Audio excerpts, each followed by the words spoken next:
ज्ञान दाता श्री कृष्ण कन्हैया हैं, क्योंकि रात्रि में इन्होंने भी जन्म लिया और परमात्मा ज्ञान रूपी रात्रि कलयुग में इस सृष्टि पर काया प्रवेश करते हैं। श्रीमद् भागवत गीता ज्ञान कथा का आयोजन रतन कोल्ड स्टोरेज में राजयोगिनी ब्रह्मा कुमारी दीपा दीदी के द्वारा आज कृष्ण जन्म।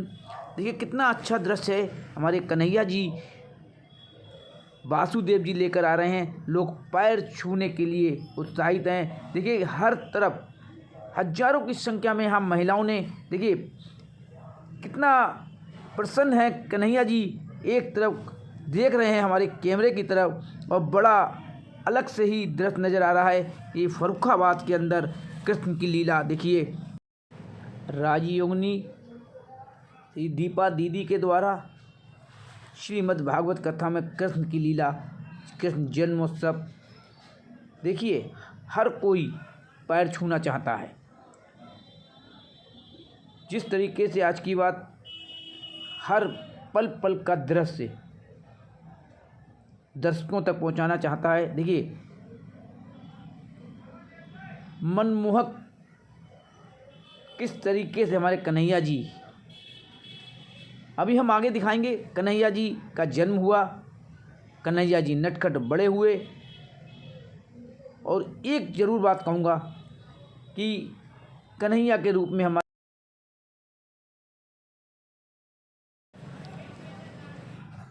रतन कोल्ड स्टोर में कृष्ण जन्मोत्सव बनाया गया। कन्हैया जी कितने प्रसन्न हैं। लोग पैर छूने के लिए उत्साहित हैं। तो बड़े हों, बच्चे हों, बूढ़े हों, हर कोई चाहता है एक बार।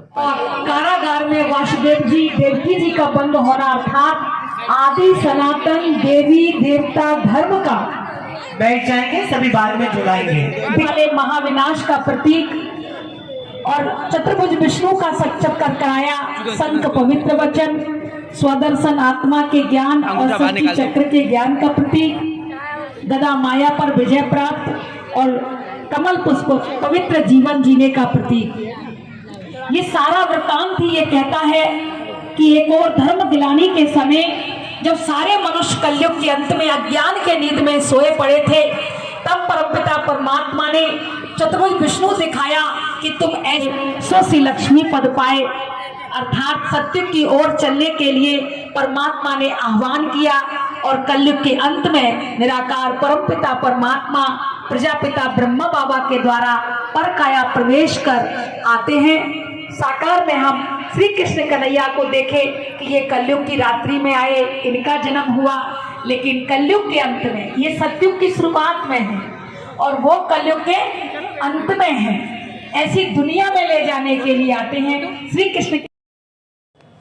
मिठाइयाँ बट रही हैं कन्हैया जी के जन्मदिन पर। कन्हैया जी बड़े हुए मैया के साथ खेलते हुए, नटखट कन्हैया।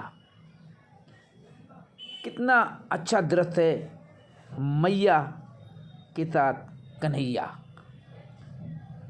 आइए आज की बात आगे भी दिखाते हैं। हमारे सखा सखी कुछ खा ना सके, सखियां पूरा वहां पहुंचाती। मक्खन शक्तिशाली है, ये मक्खन कुछ और नहीं, ये ज्ञान का मक्खन है जो कन्हैया हर। स्वागत करें। हमारी दीदी जी ने हाथ लगा करके ही मालाओं को स्वीकार कर लिया है। हमारी दीदी जी बहुत ही साधुवाद की पात्र हैं। दीदी का पगड़ी लगा करके भी बहन जी स्वागत कर रही हैं। हमारी दीदी जी बहुत ही सौम्य स्वभाव की हैं। वो प्रधानाचार्य जी हैं। आप दीदी जी का चित्र प्रदान कर स्वागत कर रहे हैं, सम्मान कर रहे हैं। हमारे रामोदार मास्टर साहब प्रबंधक गौतम बुद्ध महाविद्यालय से पधारे हुए हैं, वो भी आकर के हमारी दीदी जी का स्वागत करेंगे। वायु ऑक्सीजन नहीं होगी। धीरे धीरे सारे पेड़ों को हमने काट दिया, चौड़ी चौड़ी रोडें बना ली, गाड़ियां खरीद ली, लेकिन पेड़ों को नहीं लगाया। जब गाड़ी छांव में रखनी होती है तो पेड़ को ढूंढते हैं, इस वायु को धन्यवाद करें जो ऑक्सीजन के रूप में हमें प्राप्त हो रही है। 1 मिनट भी यदि श्वास रोकी जाए तो घबराहट होने लगती है, और ये ऑक्सीजन कितने समय से निःशुल्क प्रदान करती है। धरती जिस पर हमने कितने छेद किए, कितना कचरा फेंका, कितना वजन लाद दिया, धरती करहा रही है। इस धरती को जो हम भक्ति करते तब हम माथा हाथ से छूकर अपने माथे पर लगाते सम्मान करते थे, लेकिन आज दिल से हम आभार करें। एक नारियल का पेड़ भी जब हम लगाते तो उसमें वो जल देता है ताकि जिसने लगाया मैं उसको पिला सकूं, और हम मानव होकर भी अपनी इस प्रकृति को दर्द दे रहे जो हमें युगों से पालती है। शुक्रिया करें, 5 बच्चों के रूप में इस प्रकृति को प्यार करें, धन्यवाद दें, और अब कहें आपका पिता इस सृष्टि पर आ गया है जो शिव परमात्मा है, निराकार है। अब इसकी याद से हम आपको रोज शकाश देंगे, योग लगाएंगे और आपको फिर से सतो प्रधान बनाएंगे। हमने आपको तमो प्रधान बनाया है, अब हम ही आपको सतो प्रधान बनाएंगे। हाथ जोड़े, प्रकृति को शुक्रिया करें, शुक्रिया, आभार, आभार। ओम शांति। ऐसे कुछ मिनट के लिए अगर आप सुबह भी ध्यान लगाएं, शाम को जब एकांत में बैठे हैं, आप मोबाइल लेकर कोई इंसान से बात करते, कभी किसी से, लेकिन जो आपके आसपास है महसूस करें उस हवा को, चिड़िया की आवाज़ को, पानी को। थोड़ा सा भी अगर एहसास करोगे तो उनको भी आपके अंदर सुख देने की काम करना चालू हो जाए। शरीर ही तो 5 तत्वों से बना है ना। 5 तत्व आपके, अगर आप उनको सुख नहीं दोगे तो ये 5 तत्व का जो शरीर है वो भी कहीं ना कहीं दर्द, कहीं कुछ करता रहेगा।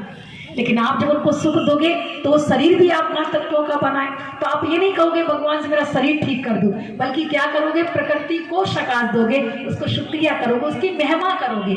और महिमा के साथ साथ आपने कहीं भी प्रकृति को कहीं भी नुकसान पहुंचाया तो वहां अपने कर्म को ठीक करोगे, तो प्रकृति अपने आप आपको सुख देगी, तो आपके शरीर की जो रचना है, बीमारी है, वो भी कुछ हद तक ठीक होने लगेगी। ये सही है ना? तो ताली बजाए अपने लिए। ये करना, भगवान से हमेशा नहीं मांगा करो ठीक कर दो, ठीक कर दो।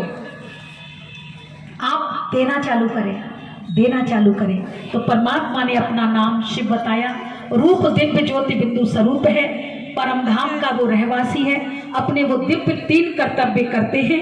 तो परमात्मा ने सृष्टि पर आकर के 3 कर्तव्य कराए।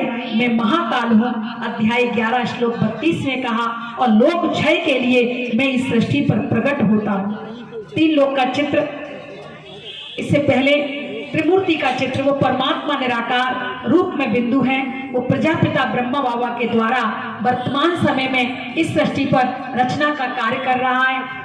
करोड़ों लोगों में से देवी देवता कुल की आत्माओं का छटना प्रारंभ कर दिया 88 वर्षों से। अभी अंत में कुछ ही वर्ष बचे हैं, तो प्रजापिता ब्रह्मा बाबा के आज परमात्मा ने उनको निमित्त बनाया। सूक्ष्म रूप से आज बाबा साथ में कार्य करते शिव शक्तियों के माध्यम से, लेकिन कार्य कौन करा रहा है? कौन करा? मैं दीपा काम नहीं कर रही हूँ यहाँ। ये ज्ञान सुनाने वाला कौन है? मुख मेरा है, लेकिन ज्ञान किसका है? उस परमात्मा शिव बाबा का। प्यार से बोलो, प्यारे शिव बाबा, आपका बहुत बहुत शुक्रिया। आज आपने मुझे आप अपना परिचय दिलवाया है। अब मैं रोज सुबह शाम आपको याद करूंगी, करूंगा, याद करूंगा, याद करूंगी, क्योंकि याद करने से ही हमारे कई जन्मों के पाप, याद करने से ही स्वर्ग की बादशाही। जो आप कृष्ण लीला देखोगे, कृष्ण लीला का मतलब ये नहीं है कि बस आपकी आ गया, कितना अच्छा है। देखने का मतलब है ऐसी दुनिया में ले जाने वाला कौन? कौन? मुझसे बोलो। श्री कृष्ण को बनाने वाला कौन? जोर से नहीं बोलते, आवाज नहीं आ रही है। अच्छा भैया, आप कैमरा वाले भैया, आपको आवाज आ रही है? इन लोगों की आवाज आ रही है? नहीं आ रही है भैया, आई नहीं रही आवाज। अच्छे से आवाज देने वाला कौन? इस दुनिया को स्वर्ग बनाने वाला कौन? देवी देवताओं को बनाने वाला कौन? शंकर जी को भी बनाने वाला कौन? देवियों को बनाने वाला भी कौन? इस सृष्टि पर हमें और आपको भेजने वाला कौन? ऐसे प्यारे बाबा के जोरदार तालियां, और वो ब्रह्मा बाबा के द्वारा इस सृष्टि पर कार्य कर रहा है, भूलना नहीं। अंत में आओगे, यही है, यही है, यही गाओगे। इससे पहले यहाँ वर्षा ले लो, रोज रोज ज्ञान सुनकर। परमात्मा इस सृष्टि पर आकर ज्ञान सुनाते हैं।